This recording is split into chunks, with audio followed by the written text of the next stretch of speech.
আমি তাই নিয়ে বলতেছি কমপ্লিটের ফ্যাব্রিকেটেড কেস, এটা কোনো ভিত্তি নেই, এটা কমপ্লিটের ভানুয়াট। আজকে সেই জন্য আমরা এখানে এসেছি এবং আগামীতে আমি আরো বলবো, আর ক্লিয়ারলি বলবো, এই মামলার কোনো সত্যতা টোটালি নাই।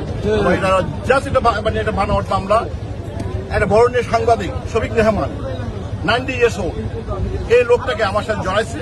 এই লোকটাকে প্রথমে জ্ঞান ধরে, আমি তো আমাকে ধরতে পারিনি, ওনাকে জ্ঞান ধরার পরে ওনাকে অল্প 6 মাস জেলে রেখে, ওনাকে মেজে রেখে ওনাকে একদম অসুস্থ করে ফেলছে।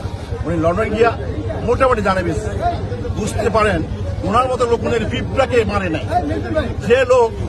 যে লোক আজকে বাংলাদেশে ভালোবাসা দিবস আবিষ্কার করেছেন, যে লোক মানুষের জন্য কাজ করেছেন, আর ইনোসেন্ট, কি যে লিভিং লেজেন্ড, বাংলাদেশের আমাদের লিভিং লেজেন্ড কিন্তু বেঁচে নয়।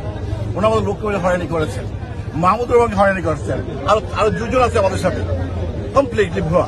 আমার ঘর বাড়ি ক্রোক করেছেন, আমার ব্যাংক অর্থ করেছেন, সবকিছু তারা ধ্বংস করে দিয়েছেন।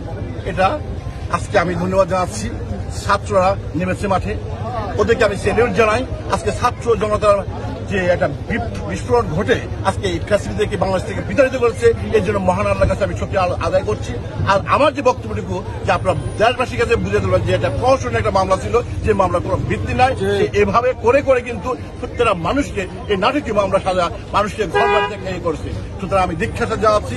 আমি আশা করব বর্তমান সরকার প্রত্যেকটা মামলার সুস্পষ্ট তদন্ত করে তারা মানুষকে রক্ষা দেবে, মানুষকে রেহাই দেবে মামলা থেকে। কত মা